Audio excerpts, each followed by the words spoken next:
ഇനി നമുക്കൊരു അടിപൊളി ഫിഷ് എഗ് ഫ്രൈ ചെയ്തെടുത്താലോ?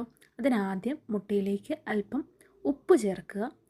പിന്നീട് വേണ്ടത് മഞ്ഞൾപ്പൊടിയും കുറച്ച് കുരുമുളക് പൊടിയുമാണ്.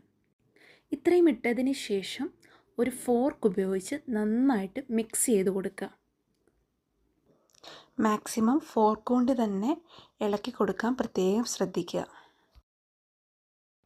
ഇനി അല്പം വെളിച്ചെണ്ണ കൂടി ചേർത്ത് നന്നായിട്ട് ഫോർക്ക് കൊണ്ട് തന്നെ മിക്സ് ചെയ്ത് കൊടുക്കാം. അതിനുശേഷം 15 മിനിറ്റോ 30 മിനിറ്റോ നമുക്കിത് റെസ്റ്റ് ചെയ്യാൻ വേണ്ടി വെക്കാം. ഒരുപാട് സമയം ഇത് വെക്കേണ്ടതില്ല. മാക്സിമം 30 മിനിറ്റ് വെച്ചാൽ മതി. അതിനുശേഷം ഒരു പാൻ അടുപ്പത്ത് വെച്ച് അതിലേക്ക് എണ്ണ ഒഴിച്ചു കൊടുക്കുക. എണ്ണ ചൂടായ ശേഷം നമ്മൾ റെസ്റ്റ് ചെയ്യാൻ വെച്ചത് അതിലേക്ക് ഒഴിച്ചു കൊടുക്കുക.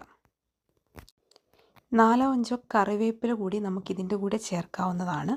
നമുക്കിതിൻ്റെ മുകളിലോ സൈഡിലോ ഒക്കെ ആയിട്ട് ഇട്ട് കൊടുക്കാം. അതിനുശേഷം ഇതൊന്ന് വെന്ത് വരുന്നവരെ വെയിറ്റ് ചെയ്യാം. അതിനുശേഷം മറിച്ചിടുക. എന്നിട്ട് നമുക്ക് യൂസ് ചെയ്യാം.